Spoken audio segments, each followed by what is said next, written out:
Srivardhan. Today we're going to take about 15 minutes to take you through something about architecture and marketing. I won't tell you too much right now, and we'll see as the presentation evolves.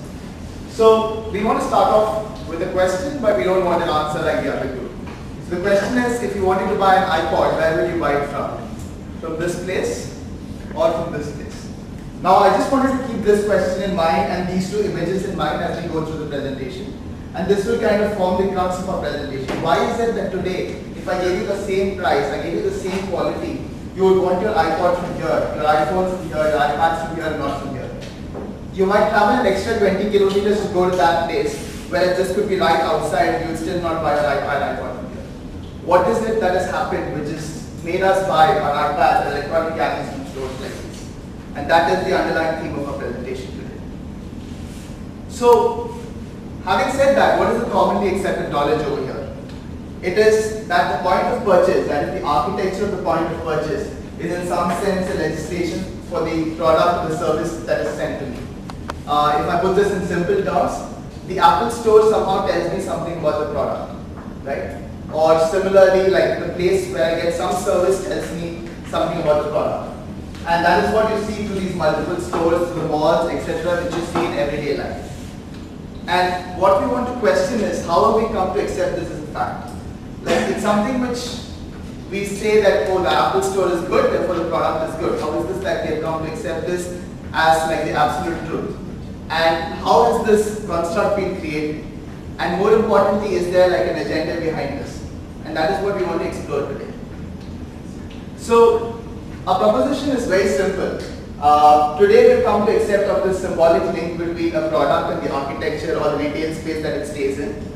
But we believe that this is not something very natural. It's not like human beings would have ended up being in this state left to the normal equilibrium. So this is a very political construct, something that has been very consciously created by players who have had underlying agendas, and more importantly, this has been done through very, very specific communication techniques. And we're going to speak to you about those communication techniques also as we go by. So all this together has helped in shaping a world which has been created, a world completely created through a communication technique, which we're going to dwell into in the next 10 minutes. So what we're going to do now is to first take you through this underlying agenda, get a little back in history and take you through this underlying agenda. Then we take you through two industries where this has become very prevalent. Take you through a managerial example, and finally we will try to conceptualize that communication technique and show you how it can be used in multiple situations. So, I want to take you back almost a century. So there are two very major things which happened at this point of time. So the first thing was a need for differentiation of goods. That is to say, production was no longer important. It was the dawn of marketing, so marketing was becoming more important at this point of time, and it was completely not possible to differentiate every good based on what was encompassed within that good. So you had to go beyond what that product in order to give it some value in multiple situations. And the second thing which also happened is the emergence of the value chain.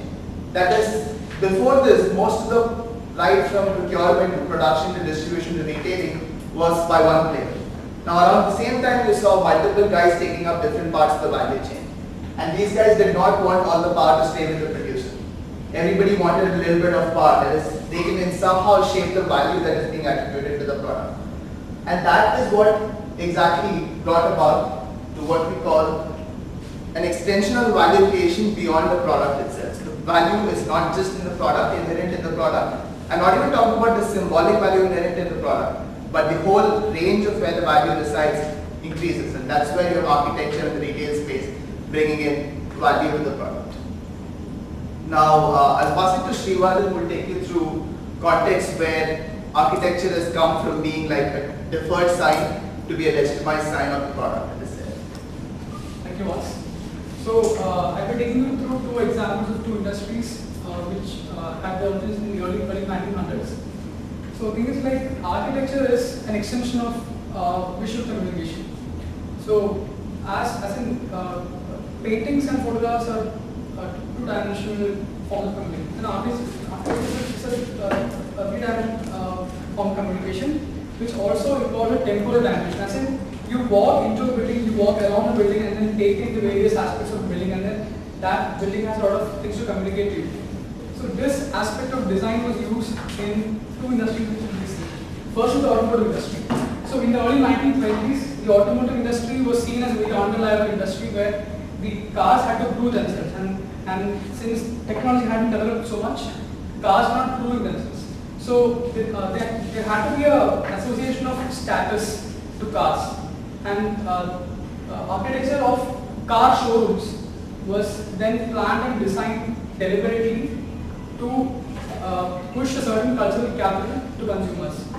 So what we know is that in the early 1900s, in the 1920s and all that, in cities like Chicago and New York, car showrooms were designed to be huge, luxurious, opulent showrooms with intricate pillars and ornamental design and coffered ceilings and balustrades and all that. So the idea was to affiliate car showrooms with approved styles of architecture like banks and office buildings. So this would actually act as a legislation of taste. So this would attract the upwardly mobile, upmarket consumers who want to associate themselves as those who are in pursuit of a new cultural capital. Another example,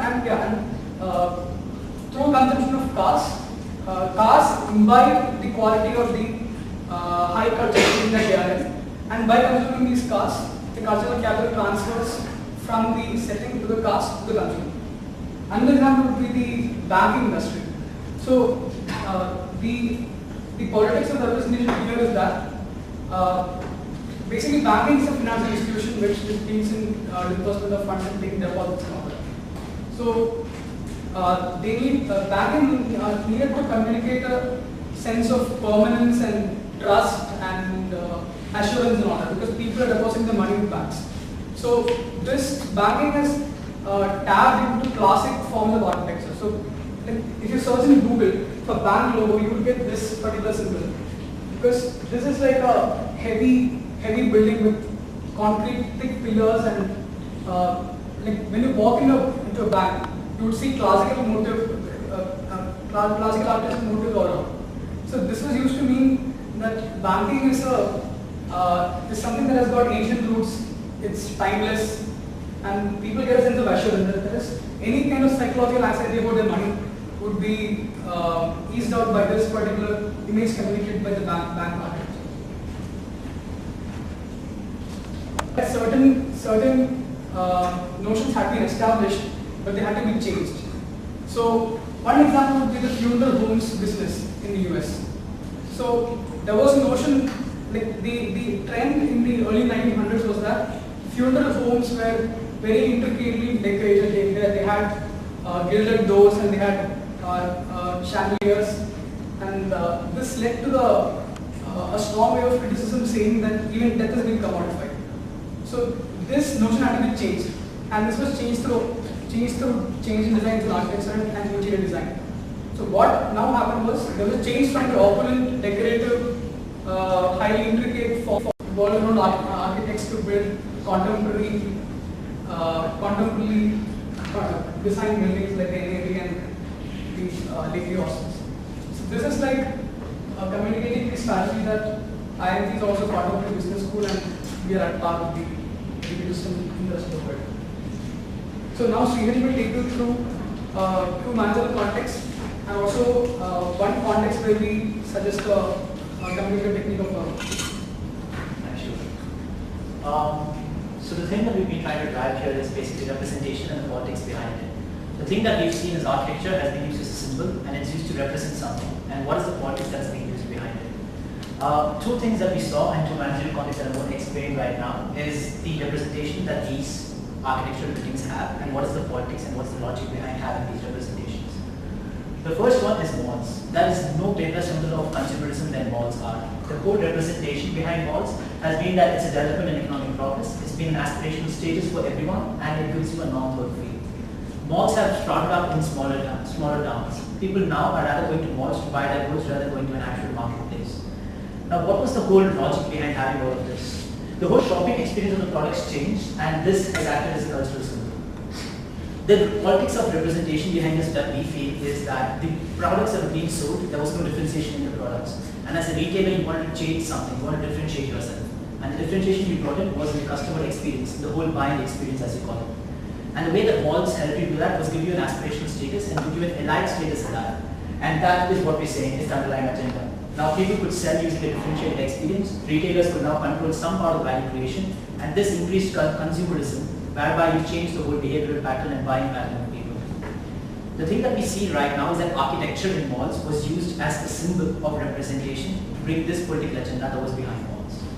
We also saw this extending malls to modern retail. Now initially, if you wanted to buy fruits and vegetables, you would go to a nearby market where you would have a bunch of people selling fruits and vegetables. That gives you a symbol of freshness and economy because it's cheaper, you have a variety of choice, and you can actually feel the whole vegetable supply. Now when modern retail wanted to adapt this, the way that they went about doing it was through architecture once again. They used the architecture in order to recreate the whole marketplace, where they used the symbols of freshness and economy, and they brought it into the malls. And the way that modern retail has been so successful in doing so has been through architecture.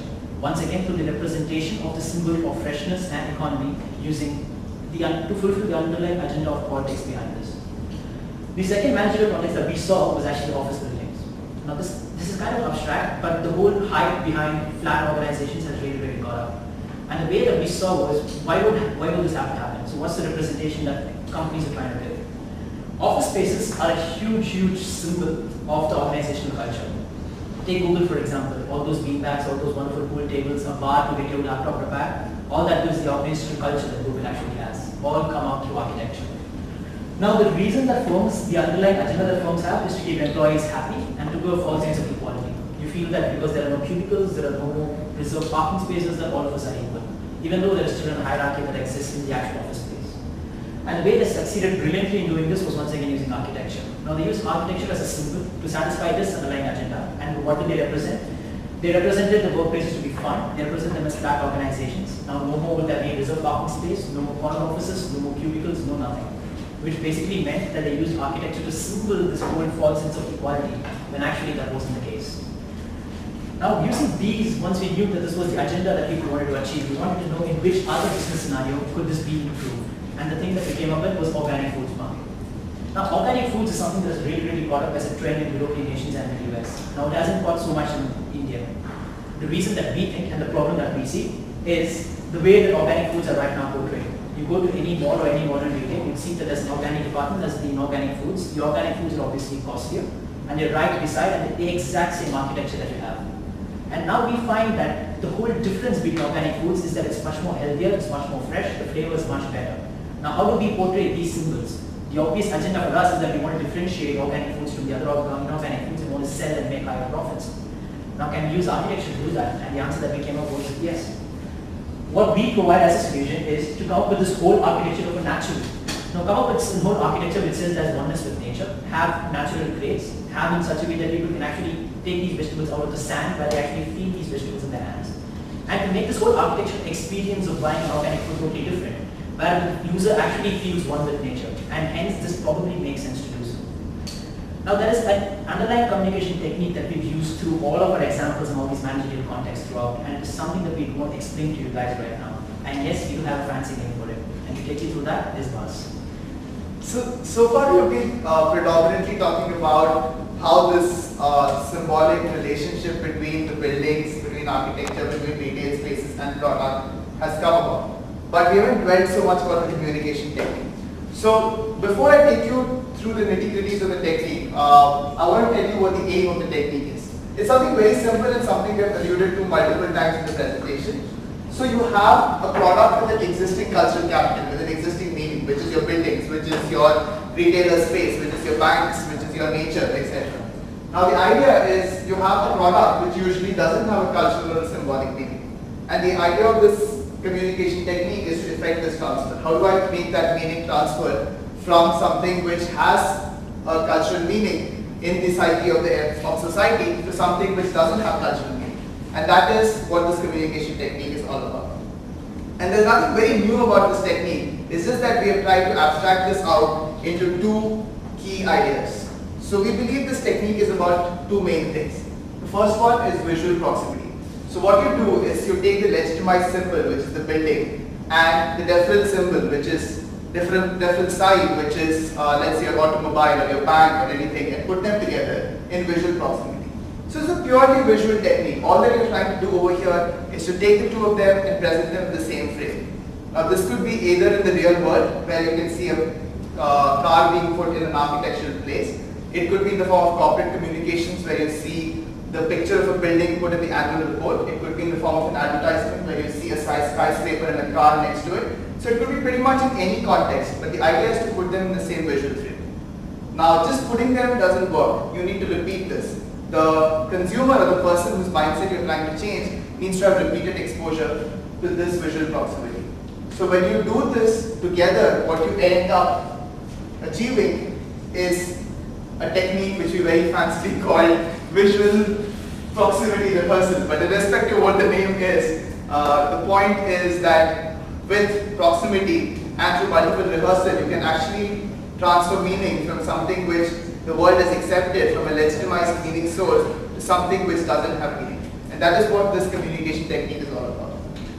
Now, you see VPR everywhere. For example, you go to Joka Times, you see our new contemporary architecture with the IMC name. There's nothing else said. You just have the architecture next to the IMC name, and you probably are imbibing some of the values, some of the cultural meaning in that building into the IMC brand. There are a lot of other examples here.